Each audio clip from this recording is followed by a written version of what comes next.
চালতার আচার বানাচ্ছি। এখানে ৬ টা চালতা। আ এগুলো হচ্ছে বরিশালের চালতা, ওখান থেকে এসেছে। বেড়াতে গিয়েছিল আমার মেয়ে। তো সেখান থেকে এনেছে, আমাকে কিছু দিয়েছে। বলেছে যে, "আচার বানিয়ে আমাকে কিছু দিও।" তো ওর জন্য মানে বানাচ্ছি আরকি। ওকেও দিব, আমরাও খাবো। আমি তো তেমন না, আমার হাসব্যান্ড খুব পছন্দ করে চালতার আচার। তার মতো হয়েছে আমার নাতনি। আমার নাতনি মাশাআল্লাহ ও মিষ্টি জাতীয় খাবার তেমন পছন্দ করে না। করেই না বলতে, ও হচ্ছে টক, ঝাল এই টাইপের। ও আচার হলে আর কোনো কথাই নেই। ওর সামনে কেউ আচারের কথা বলতে পারে না। তাকে আগে দিতেই হবে। সে মুখ লাড়াতে থাকে। আচারের কথা শুনলে তার ঠোঁট লড়তে থাকে। মনে হয় যে ওর জিহ্বায় পানি এসে পড়ে। তো চালতাগুলো কেটে নিয়েছি। এখন খুব ভালো করে ধোবো। কারণ চালতার ভিতরে বাহিরে ২ দিকেই ময়লা, আর চালতার ভিতরে পিছলা, পিছলা থাকে। এগুলোকে ভালো কষলে ভালো করে ধুয়ে তারপরে আমি এগুলোকে হলুদ, লবণ দিয়ে আর পানি দিয়ে সিদ্ধ করব। এমনভাবে সিদ্ধ করব যাতে হাত দিয়ে টিপ দিলে বা কচলালে যাতে একদম নরম হয়ে যায়, ছোট, ছোট যায়, এভাবে করব। আ কারণ ছাঁচাছেঁচি করতে গেলে ওই ছিটবে, নোংরা হবে, পাটা ওগুলো পরিষ্কার করতে হবে। ওগুলো এখন আর সময় নেই, ধৈর্যও নেই। তো সিদ্ধ হয়ে গেছে। এগুলোকেও আমি বললাম না যে হাতে কষলে নিব, তো হাতেই করে নিয়েছি। তারপরে এটার মধ্যে আমি দিয়ে দিব সব ধরনের মসলা, হলুদ, মরিচ, তারপরে চিলি ফ্লেক্স দিলাম একটু ফ্লেভারের জন্য, লবণ, আর আদা, রসুন আর হচ্ছে সরিষা পেস্ট করে নিয়েছি, সেটা দিয়ে দিয়েছি বেশি করে। এটা আসলে এইটাই মেইন জিনিস। সরিষা বাটা, রসুন, এটাই মেইন। আর হচ্ছে পাঁচফোড়নটা গুঁড়ো করে নিয়েছি। খুব সুন্দর একটা ফ্লেভার আসছে। এটাও দিয়ে দিলাম পরিমাণ মতো। তারপর লাগলে শেষে আবার একটু দিব। আর এই আচারটা আমি কোনো তেল দিব না। তেল ছাড়া তৈরি করব।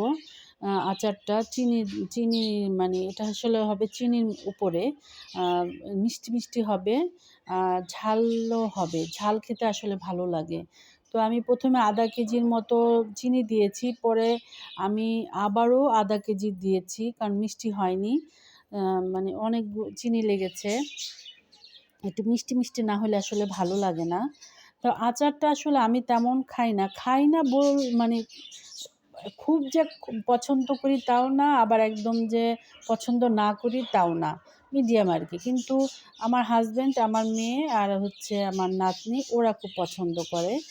আর আমার ছেলে আবার আচার একদমই খায় না, মুখেই নেয় না। আমার বাবার মতো হয়েছে। তো আসলে সবাই ফ্যামিলিতে একরকম হয় না। একেকজনের একেক রকম।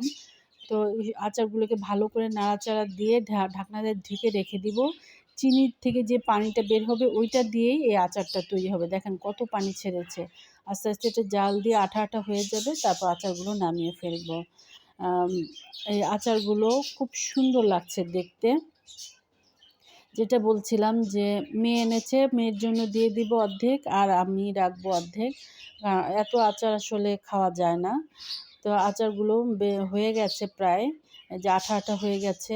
আসলে এখন কিছু তৈরি করার আগে ১ম এ চিন্তা করি যে আমার নাতনির জন্য এইভাবে করব, ও খাবে।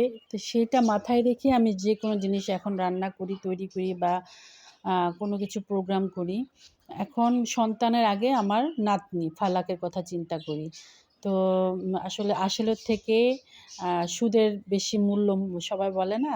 তা আমার হাসব্যান্ডকে একটু দিয়ে দিলাম যে দেখি মিষ্টি হয়েছে কিনা ওকে চেক করার জন্য। তো আমি একটু আবার বললাম, "দাও আমি একটু ছবি তুলি।" মানে দেখাই একটু, দেখেন কালারটা কত সুন্দর হয়েছে, তাই না? খেতেও অনেক মজা হয়েছে। সবকিছু পারফেক্ট হয়েছে। তো এখন আমি নামিয়ে ফেলবো। খুব সুন্দর হয়েছে।